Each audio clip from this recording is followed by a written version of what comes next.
Thinking Liberty, Episode 8. Welcome to Thinking Liberty, the podcast that explores lifestyles of freedom-minded individuals. Join us as we discuss work, hobbies, health, learning, and more while living a travel-orientated lifestyle. Be curious, be open, be inspired, be free. And now, here are your hosts, Zach and Sarah Varnell. Hey everybody, welcome to Thinking Liberty Episode 8. This week we're coming to you from a hotel in Atlanta as we had a little impromptu work trip. So I'm Zach. And I'm Sarah, and like Zach said, we're hanging out here in Atlanta for the night. I have to be on site tomorrow last minute.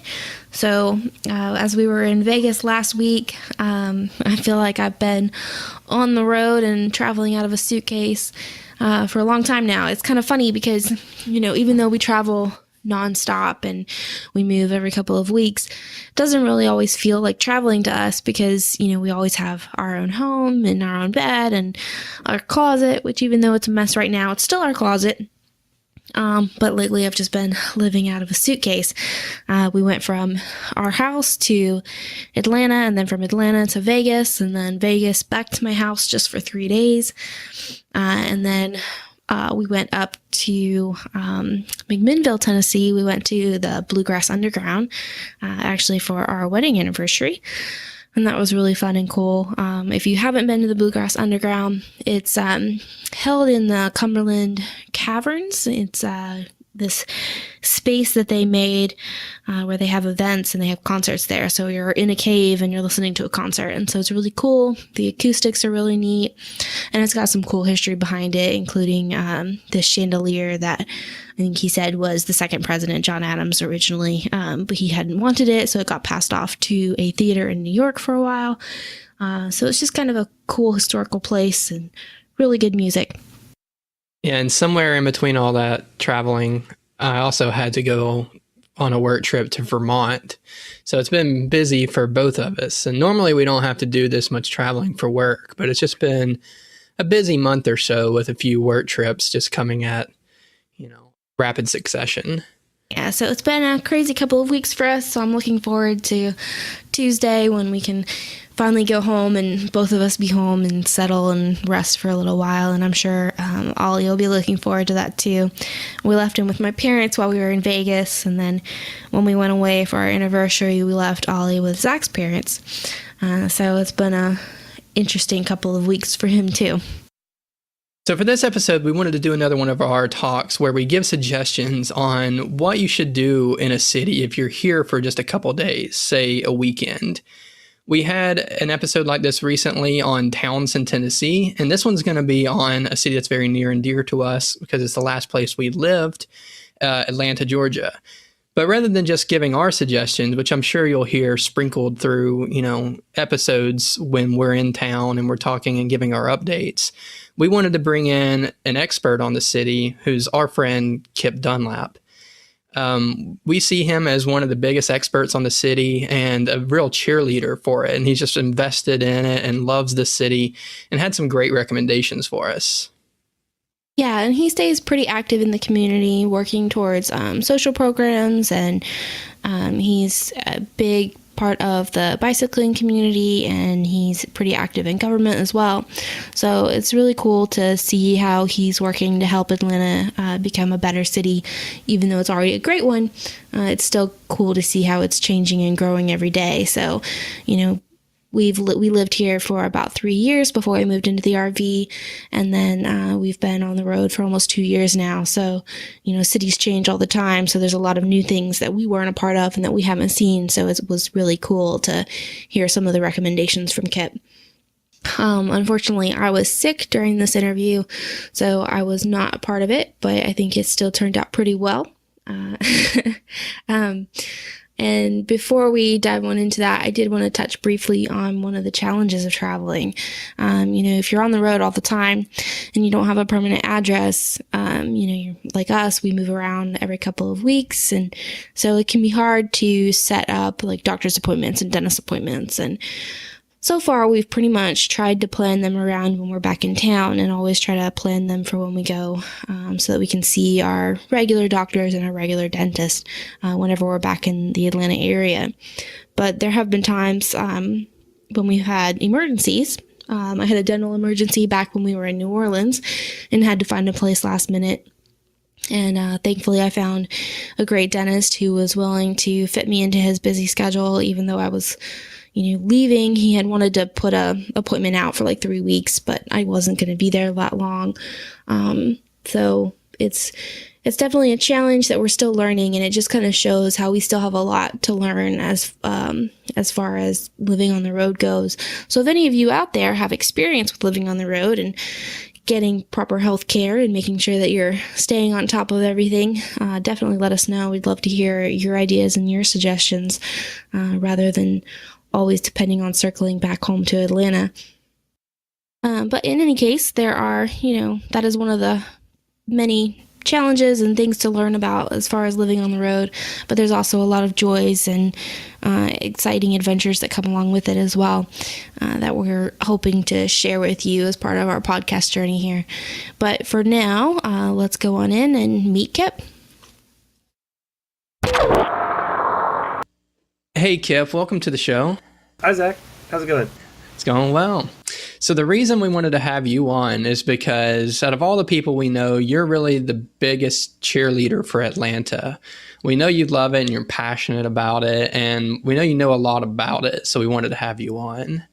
The premise of this type of episode, and we've only done one other before this, and now, we really wanted to bring on somebody who knows more than us even, is that we're telling what you would do in a given city if maybe you only had a weekend to enjoy it, maybe like a weekend getaway or just a few days to come and be a tourist. So we really wanted to find out from you what you think a perfect weekend in Atlanta would look like, what your favorite spots would be, and what your must-dos are. So do you want to give us a little bit of an idea about that type of stuff? Absolutely. I'll start off by prefacing that I'm kind of an in-town resident. I don't drive myself, so maybe the things that I think are sort of ideal or realistically doable are pretty geographically limited, but a lot of these are sort of my favorite ideas for just what I would do for a good time, where I would take visitors. Do you want me to just roll down the list that I've sort of prepared for myself, or? Yeah, just go ahead and let us know. I like how you said just where you would take visitors is great. Sure. Okay. Let's see. So the prompt that I started thinking about really had food, drink, activities in pretty much that order. So I'll just roll through these the way I laid them out. I think one of the most welcoming and enjoyable things about Atlanta and Georgia in general is sort of the balmy evening atmosphere when the sun starts setting and the heat of the day passes. That's a really good time to be outside, and dining outside al fresco is something that I would definitely want to share with anyone who had any time to spend in Atlanta for a while. The Beltline that is sort of becoming the new it thing in Atlanta. It's for the uninitiated, it's an old railroad pathway. The rails were pulled up, so it's graded quite flat. It's a long, flat pathway through sort of the inner ring of the city, and it's been turned into an area with a lot of great dining options, a lot of great people watching. Ladybird, Grove, and Mess Hall on the Beltline is probably one of the best ones. It's like being at a campfire. They even have a little camper truck outside where you can buy drinks and beer. Victory Sandwich Bar is another good one. They're also located close to the Beltline at a little trail between the Beltline and the Freedom Park Trail, which is a little hidden gem, an older outdoor walking, biking trail that exists in Atlanta. They also have a location in Decatur Square. If you have any time and you want to get out of the middle of Atlanta, ride the train out to Decatur, comes up right in the middle of this old courthouse square. For people who might know what transit-oriented development is, it's probably one of the best examples of that in the entire state. I don't know why this one came up in my mind, but I think this is something that I like doing for myself, and so I would take people to Ethiopian food. Atlanta has a really big resettlement community, and Ethiopian food is just sort of far enough off the beaten path of like American food and burgers and fries and things. That's a really fun thing to do. Desta Ethiopian Cafe is probably the one that gained the most prominence first, but Gion Cultural Hall on Cheshire Bridge really, I think, does it better, more authentically.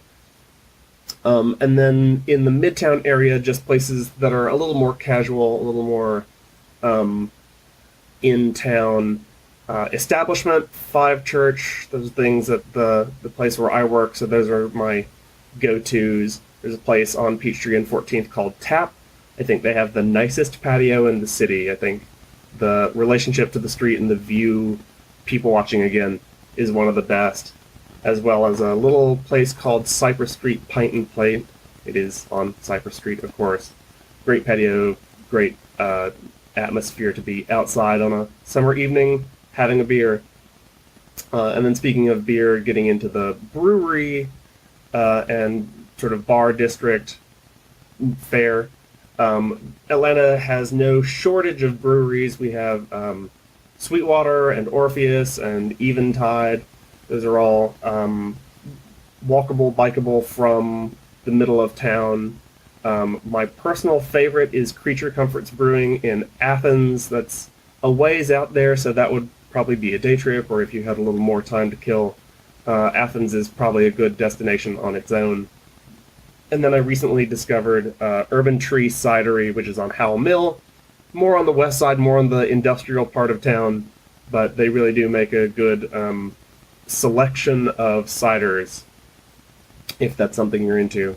As far as sort of nightlife, the Edgewood Bar District, this is an area that when I moved to Atlanta for school almost 10 years ago, not a lot was going on, and then as sort of the in-town life picked up steam, people realized the vibrancy and the possibilities of urban living. Edgewood really came alive. A lot of people may have heard of Church. It's a bar. It's someone who thought that their calling was in the ministry, and then that wasn't it, and then thought it was in art, and that turned out not to be quite where they wanted to go. And then he started selling his sort of like religious themed art. Like, yeah. I think he would buy the old paintings of Jesus from churches that had been shuttered or decommissioned or whatever you want to say, and then sort of like caption Jesus's thoughts on them. They're very cheeky. They're very fun. The wall behind the bar has portraits of the three kings, which is Elvis, the king of pop, king of rock. I think Jesus is one, and then Martin Luther King. So very cheeky, very like fun atmosphere, and the sangria is really killer. It'll get you where you're going. Still on that same little stretch, which is pretty easy to walk through, served by the Atlanta streetcar. Place called Joystick, specializes in retro video games and cocktails. Across the street from that, the same owners opened the Georgia Beer Garden, which is a little more your traditional sort of bar atmosphere. No like TVs or anything, just sort of dim and mossy interior. Great place to go though. As far as sort of food options mixed in there, there's a place called Mother, which has very good bar fare. And then down on the end of that strip is a place that just opened called Hungry Ghost. Probably the best like drunk food if you really love spicy things. Great banh mi, great sort of like a kimchi burrito. Really amazing. And then onto the activities section. If you like exotic food, I think Atlantans do, and Atlantans come from a very diverse, settled city. Buford Highway is this stretch of road north of town that has so many different sort of communities that have just settled into little enclaves right next to each other. Chinese, Korean, Philippine food, Filipino. Really, just you can walk straight down Buford Highway and see just about everything in the world. And it's so heartwarming that the community has found a place here, and great that the whole city has access to this thoroughfare of world eats. The number 39 MARTA bus serves it very well. Runs every 12 minutes on a double-length flexible bus, if you're a transit nerd like me. Your DeKalb Farmers Market. I don't know where the your came from, but it's a farmers market in DeKalb County, Georgia, not far from the middle of town. Huge international ingredients, staff. I hear they're going to be expanding sometime soon, which is crazy because locals know never to go on a Saturday. It's just like swimming in people. But one of my favorite things to do is just to stand in front of the herb section and let the breeze waft over me. It smells so good. As far as more outdoor activities, hiking and biking, there are a few group rides if you want to get on a bike for a little while. The more sort of well-known one, Critical Mass, started in San Francisco, but I think just about everywhere in the world, every major city does a ride on the last Friday of every month to sort of protest car culture. We have one of those. Ours is pretty well-mannered and pretty tame. And then the Atlanta Bicycle Coalition, who is sort of our local advocate for biking infrastructure, holds the Mobile Social, which is more of a down-speed, down-tempo, social, talky ride on the second Thursday of every month. And that one always ends at some place with food and beer, because that's what cyclists love to do. Riding on the Beltline, always a great option if you don't have time to stick to a schedule, if you're not there on one of those days of the month. The Freedom Park Trail, which I mentioned earlier, intersects with the Beltline, and then later becomes the Stone Mountain Trail, goes all the way to Stone Mountain, this giant sort of buried lava pool that got exposed over time. It's got some Confederate generals in it. Let's gloss over that part, but the trail itself is a fun ride. It's a pretty popular hike. I've ridden from the center of downtown Atlanta out to Stone Mountain, about 20 miles, hiked up the mountain to watch the sunset, and then back down and the other way. That is a day trip that will burn some calories if that's what you're out to do. The Silver Comet Trail out on the other side of town goes all the way to the Alabama-Georgia state line, and then crossing over becomes the Chief Ladega Trail, which goes into Anniston, Alabama. I haven't spent much time on it, but it's also rail trail, so very flat, good for beginners. If you want to ride a bike and feel like you're getting somewhere and not just spinning your wheels, that's a great one. And then the last sort of set of things to do is probably the most like quintessentially Atlantan thing, which is shooting the hooch, as we call it, tubing on the Chattahoochee River. There's a company called $10 River Tubing. Their website is just rivertubing.com. They have a little spot up in Duluth. You go park in their parking lot, pay them $10 a person, get in their old converted school bus, and then they drop you off at a river put-in point with your tube and your life preserver, and then you just float downstream and they pick you up at the next point. It's sort of an all-included little day outing. Only takes a few hours to do, but Atlantans Really love doing it. There's not a lot of sort of athleticism to it. You're just laying in a tube on a cool river floating slowly. People bring their dogs. People bring coolers full of beer. You know, just easy, lazy day with your friends. Related to that, there are a lot of spots along the Chattahoochee, probably farther in town, a little easier to get to. The Chattahoochee River National Recreation Area is a really beautiful set of spots along the river. You just find your own put-in point. There's probably some parking, some bathrooms, some little amenities to make it easy. But and usually good hiking around those too. Yeah, some observation points high up.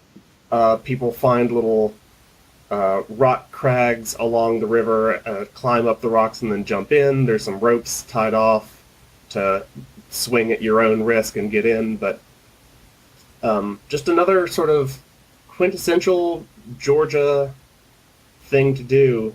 When it's really hot out, the river is always cold. The water isn't exactly like beautifully clear. I think we've been having a lot of rain lately, so it's a little muddy looking, but there's nothing to worry about. We don't have a lot of snakes or alligators or anything. I think mosquitoes are the only thing you'll have to really keep guard up for, but that's easy enough. Awesome. So that's a lot of stuff.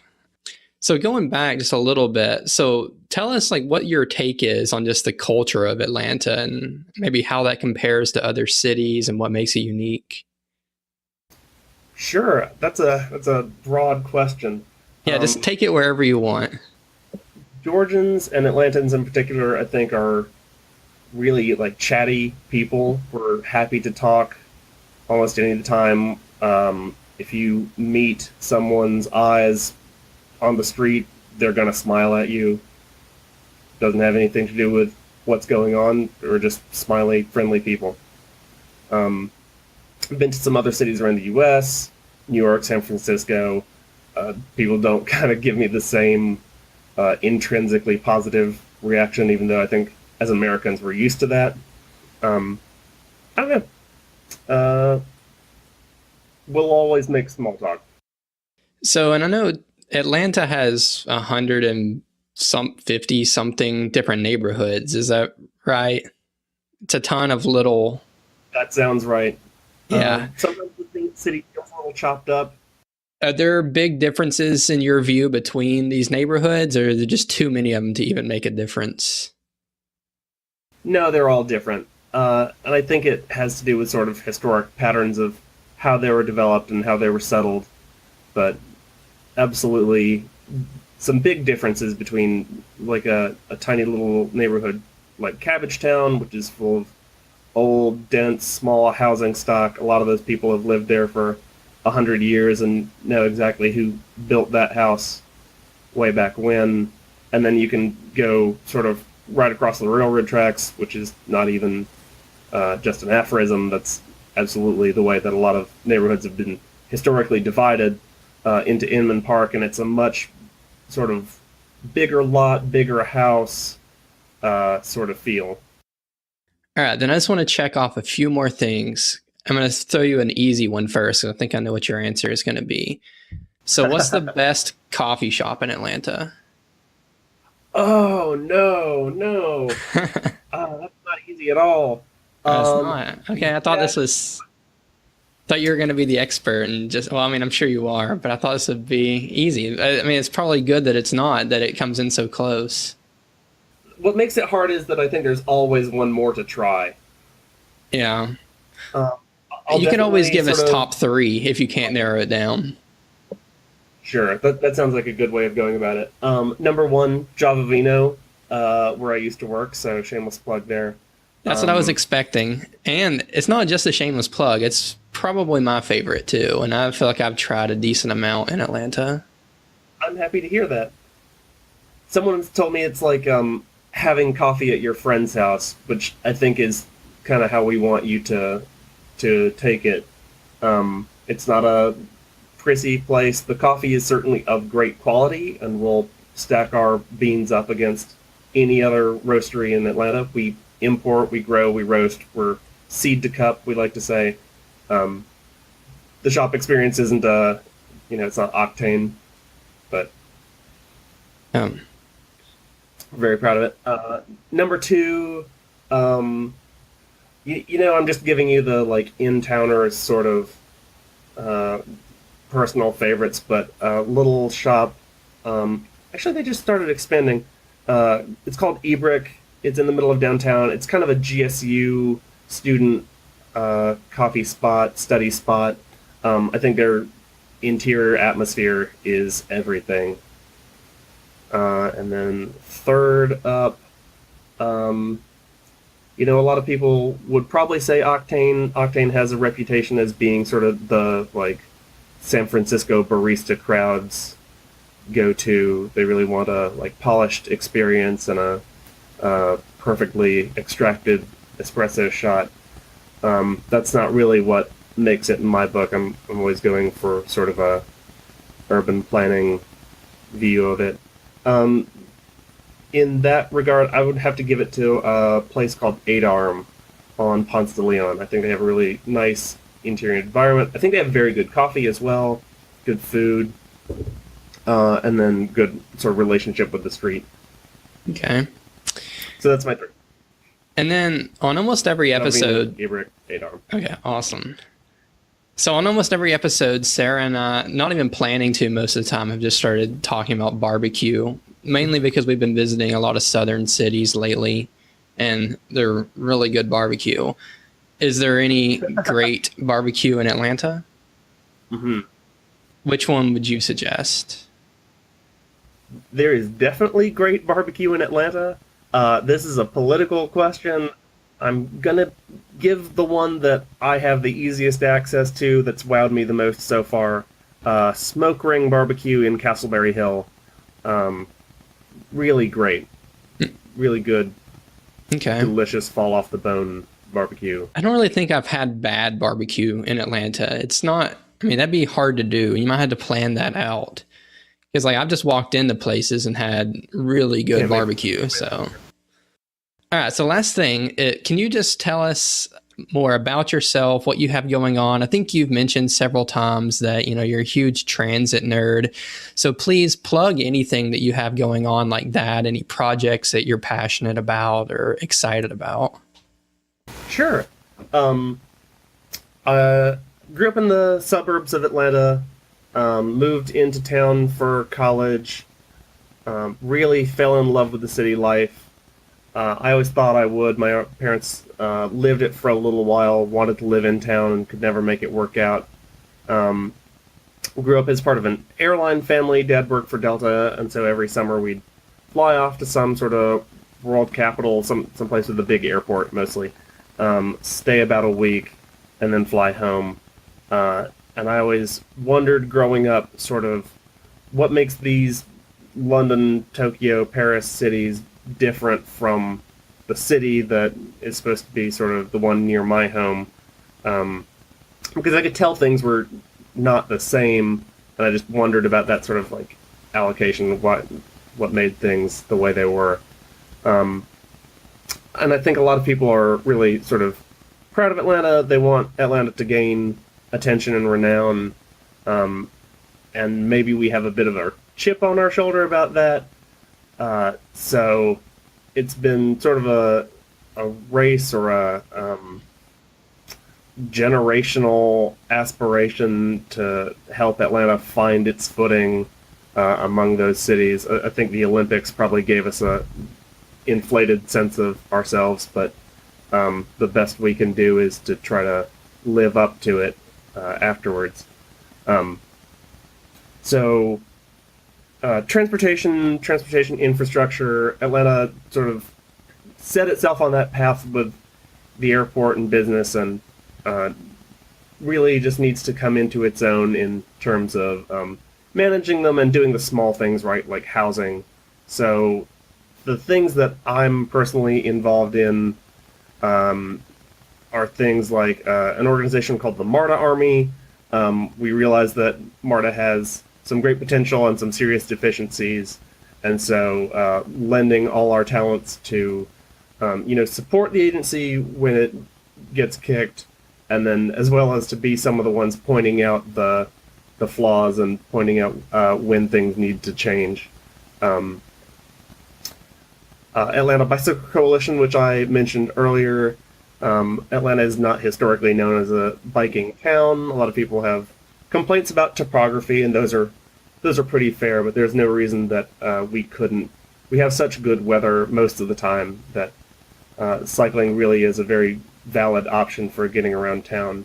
I ditched my own car about 6 years ago to counter the argument that since Atlanta's such a car-centric town that it couldn't be done. You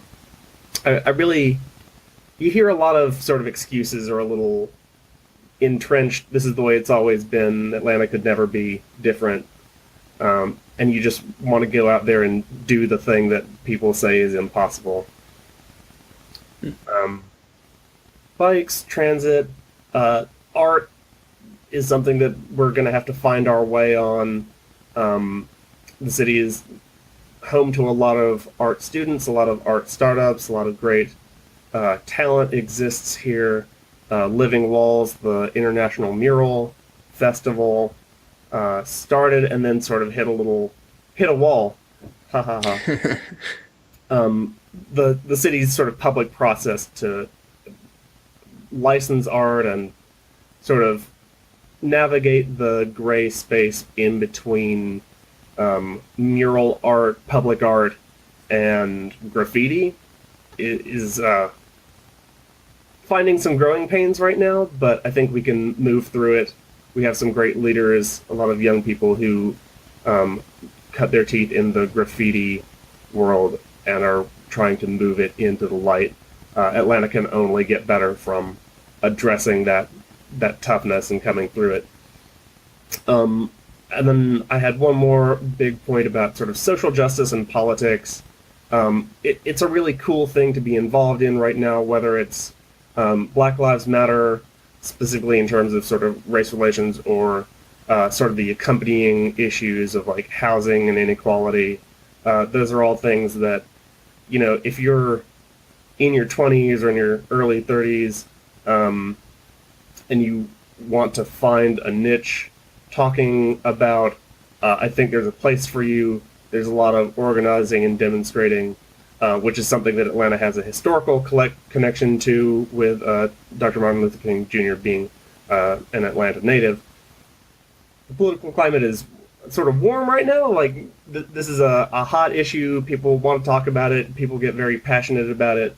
But one of the things I think I'm most proud of about Atlanta is the sort of warm, caring, Southern hospitality really does extend into the public space, even in political demonstrations. I've been through in several different marches and protests and things. People don't tolerate troublemakers inside the group for long. People want things to go smoothly. People want to have their right to demonstrate, be peaceful about it, and then come back and do it again until things change. Awesome. Well, thanks so much for sharing all your Atlanta knowledge with us, and we can definitely tell how passionate about it you are. So. Thank you. It's an honor to be considered such an expert. I don't know that I would call myself that, but... No, you definitely are. Hey everyone, I hope you guys enjoyed that interview with Kip Dunlap on all Atlanta has to offer as much as I enjoyed it. He dropped a lot of resources, so be sure to check out the show notes page for this one over at thinkingliberty.com/8. We'll have everything he mentioned there, all the restaurants, all the breweries, all the cool stuff he's involved with, linked up on that page for you to check out. And be sure to follow us on Facebook and Twitter. Search Thinking Liberty on either of those, or our handles or URL for both is ListenTL. So be sure to give us a like and a follow on there. Just be able to keep up with all the episodes and all the articles and just anything that, we're up to at the time.